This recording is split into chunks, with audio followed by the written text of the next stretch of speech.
የተወሰነ ብር ቢከፈልሽ እንደው እርቃንሽን የሚያሳይ ፎቶ ለሰዎች ልትልኪ ትችያለሽ ተብላ አንዲት እህታችን ተጠየቀች እና የሷን ምላሽ እርቃንሽ ጡትሽና ቂጥሽ እየታየ ለአንድ ፎቶ 100 ሺህ ብር ይከፈልሻል። አንድ ሰው ለአንቺ ፎቶ 10 ሺህ ብር ይከፍልሻል ቢባል ከአንድ ሰው ሰብስክራይብ 10 ሺህ ብር አልሰራም አልኩህ እኮ ቤላ።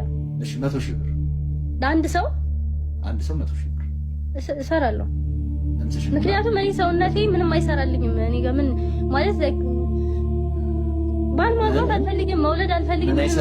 እንደው በመጀመሪያ ደረጃ ይሄንን ቪዲዮ ስሰራ እህታችን ላይ ለመፍረድ ምናምን በፍጹም አይደለም። እንደዚሁ ነው። እንደው እንደ ጥቂት ነገር ሼር ለማድረግ ያህል ብቻ ነው የመጣሁት። እውነቱን ለመናገር እንደው እግዚአብሔር በሚያውቀው ማለት ነው፣ ጌታ በሚያውቀው ልክ የእሷን ንግግር ስሰማ እንደው በጣም ነው ያሳዘነችኝ። እህቴም ስለሆነች በክርስቶስ እንግዲህ አንገቷ ላይ መስቀል አለ ምናምን ሰው በክርስቶስ የራሴው እህት ናት፣ የራሴው ማለት ነው የራሴው እህት ናት እና ሰው እጅግ በጣም ያሳዘነች። ጌታ በነገር ሁሉ ይርዳት ማለት ልቧን ይመልሰው። ለማንኛውም ግን ቁም ነገሩ እኛ እንደዚህ የሚመስል ነው ውስጥ የማንገኘው በኋላ ላይ ስለምናገባ ልጅ ስለምንወልድ ምናምን ያ ለዛ ሸም ይዞን ምናምን አይደለም። በዋናነት እሱ አይደለም። ይልቁንም እኛ አምላክ ያለን ህዝቦች ስለሆነ ማለት እኛ አምላክ አለን፣ እግዚአብሔር የሚባል አምላክ አለን።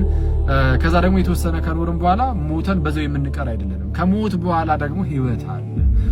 ከሞት በኋላ ስላለው ህይወት በጣም ልናስብ ይገባል። ያ ህይወት ከክርስቶስ ጋር የሆነ ህይወት ነው። ከጌታችን ጋር ለዘላለም ልንኖር ነው። እዚህ ምድር ላይ አሁን እንደዚህ ብለን የምንኖረው ምን ያህል ዓመት እንደሆነ እንኳን አናውቀውም። ቢበዛ 80 ዓመት ብንኖር 70 ዓመት ብንኖር ነው። ከዛ በኋላ ደስ የሚል ነገር የለም። እንዲህ ያሉ ነገሮችን እያደረግን እንኑር ደግሞ ካልን ምናልባትም ከ40 በፊት ወይ ከ50 በፊት ልንሆን ይገባናል እና በጣም አጭር ጊዜ ነው እዚህ ምድር ላይ የምንኖረው። ምናልባትም በዚህ በሳምንት ውስጥ ዛሬም የትኛው አሁን በዚህ ሰዓት ልንሞት እንችላለን። ግን በሞትንበት ሰዓት ግን ህይወት አይቋረጥም ጋይስ፣ እንቀጥላለን። ጌታችን ሞቶ አልቀረም፣ ተነስቷል። የክርስቶስ ትንሳኤውን ጋይስ ክርስቶስ ሞቶ እንደተነሳ በመጽሐፍ ቅዱስ ብቻ አይደለም፣ ኢቭን ከመጽሐፍ ቅዱስ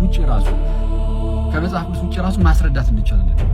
ጌታ እንደተነሳ 101% እርግጠኞች ነን። ጌታ ከተነሳ ደግሞ እኛ ምን እንነሳለን፣ ሞተን አንቀርም።